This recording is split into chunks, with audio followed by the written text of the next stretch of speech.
August 29th, 1997 was supposed to be Judgment Day. My son and I stopped that. Saved 3 billion people. Where's your son now? Skynet had sent several Terminators to hunt him. One finally caught up with us and carried out orders from a future that never happened.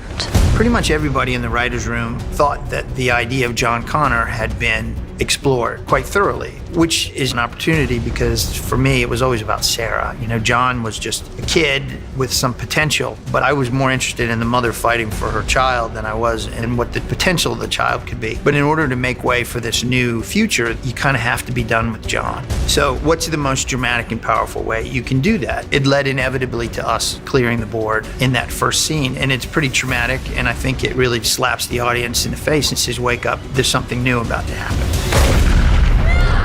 The opening of the movie, we have a sequence where we essentially are back in time. We see young versions of the principal characters, and it's by far the hardest work we've done on digital humans. It's unbelievably difficult. ILM is working with a process where they're doing some facial tracking that they can actually apply to their models, and they're really pushing the boundaries to try to make that look as photoreal and believable for the audience as possible. And it's going to be difficult because everybody has been watching these movies for years and years and years, so we have to be spot on to really nail that sequence.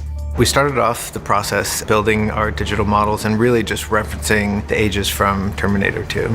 And that was great because we could actually take many shots from that film, line up our models, and just make sure that they matched. And that was a long and tedious process. We cast actors to play their bodies because we need bodies on set to perform, to light, to interact with each other physically and let the director direct. We typically will have our stars there if we can. So in this case, if we have Linda Hamilton, who's got her younger self, she was there to help us with coaching the body actor that'll play her body essentially. Face replacement and body replacement, that is like a whole new world for me. They had a body double who doubled my body from 1991. And I got to sort of go, yeah, she looks right, she looks good. From Linda's perspective, you know, we get her performance and she delivers the lines, and then we use her to drive her younger self. We're so attuned just from an evolutionary standpoint to really identify anything that looks kind of unnatural. And we know in our minds, right, there's no way that we could have physically captured young Linda or Eddie. And so it's that kind of uncanny valley that really is hard to close the gap. But as each movie does it, it's becoming progressively better and better. And I feel like we've taken a leap on this one, and it looks great.